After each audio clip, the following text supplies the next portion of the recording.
Hi guys, I'm Prachi and welcome back to my channel.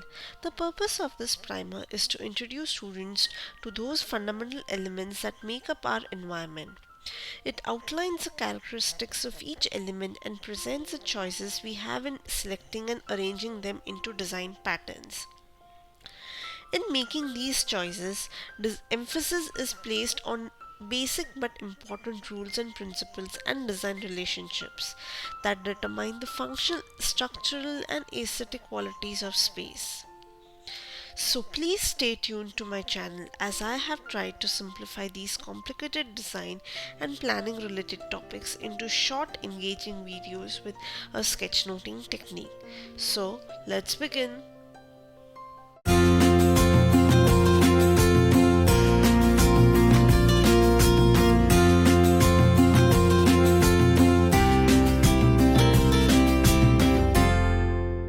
And first such aspect is function. As architecture students, we have seen our professors emphasizing on function during our design class. This is because function is most fundamental level of design.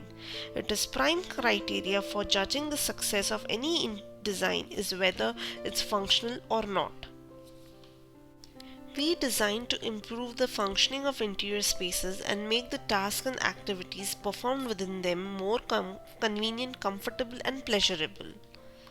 The proper functioning of designing is, of course, directly related to the understanding of users inhabiting the space, activities performed within that space, and furnishing items kept in that space. User plus furnishing plus activity requirements are all interlinked, and every set of combination is unique. Once the requirement is assessed, space analysis and ergonomics help you formulate the design program. This outline of requirements become our design program which will translate these needs into forms and patterns and integrate them into spatial contexts, that is into the given space. Let us understand the first set of requirements, and that is user requirements, in detail. While creating design program, you have to first observe the end user and ask certain set of questions and list them down under the following categories. This list of requirement is going to impact your design related decisions which will ultimately give final mold to your design. There are five subcategories under the user requirement. The first one is identifying user, second one is determining special needs, third one is defining their preferences, fourth one is territorial requirements, and the fifth one is research environmental concerns. Now, the first category, very important. Who is your user? Is he the individual or a group of people which is large, either a small group, a age group? Let's take a particular age group, or are they used by a mixed age group? And characteristics. For example, school design. Now, every school will have different age group of childrens and group of adults. What will be their characteristics? Kids will be mischievous, learners, and very hyperactive, whereas teachers will be more disciplined and more focused and more attentive towards the kids who need to be disciplined. Now, these set of list becomes the center of your design. Now, the second one is determining special needs, individual needs or a group needs, that is anything special if they require. Third one is defining preferences like favored objects. For example, a particular vase might be favorite for a particular family which needs to be given a special place in the house. Similarly, colors, places, or even interest needs to be considered. The fourth one is territorial requirements. For example, person space, privacy, interaction, and access and security. For example, for interaction, special zones and offices are dedicated to improve the interaction between the employees.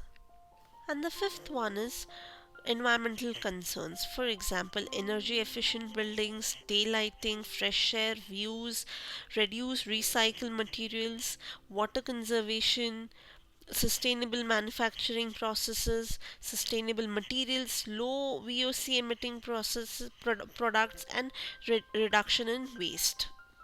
Second set of requirements are activity requirements. Analysis and prioritization of activities while formulating design program is very important. Primary activities should have more weightage and should be linked to other primary activities. Factors such as privacy, access, security and user dynamics should be categorically noted. Again, these are three subcategories and let us understand that in detail. And the first one is identifying primary and secondary activities. Every space will have primary and a secondary activities, and understanding their purpose is very important. This will be bounded by your support services. Now, second one is analyzing the nature of activities. Now, many activities are either active or passive, noisy or quiet. It might occur in public or a private activity. It might be compatible with multiple activities. It might occur multiple times. The frequency might be more or less, or it might occur at any day of time. It might be occur at night or it might occur at day. The third set of requirements, which are called special infrastructural requirements.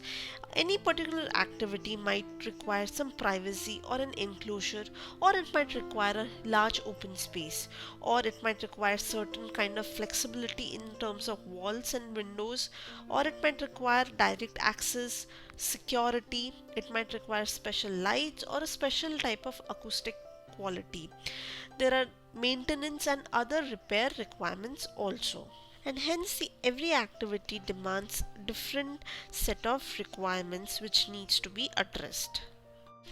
Now, the third set of requirements are called furnishing requirements, the items which are going to be kept within the space.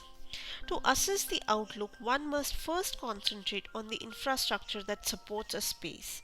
Aesthetics must be looked into only after resolution and coordination of all services such as electrical, plumbing, technical, and ventilation have been taken care of. This is to be followed by interspatial arrangement of the furniture. Along with this, also the look, color, lighting part also needs to be taken care of. And the first subcategory is determining the furniture as per the activity. In a particular space, if there is a particular type of an activity taking place which will require a special type of furniture, those furniture items need to be identified. The number, type, and the arrangements need to be identified. Now, the second subcategory is developing possible arrangements, like grouping each furniture set needs to be grouped together as per the activity and also needs to be interlinked with each other. There are three types of groupings, that is, one is functional grouping, tailored grouping, and third one is the flexible grouping. Third subcategory is identifying special but most important infrastructural services like lighting, electrical, mechanical, plumbing, data and communication, and security and fire safety, without which none of these activities might able to survive. Now, the fourth subcategory is establishing quality of the space, that is, creating an ambience and giving aesthetic appeal to the space, giving comfort to the user, safety, variety in seeing the walls, flexibility of furniture items, style of interiors or exteriors, durability and maintenance, and sustainability. Once you have carefully analyzed and understood the broad set of requirements in detail, you have achieved the first step of design.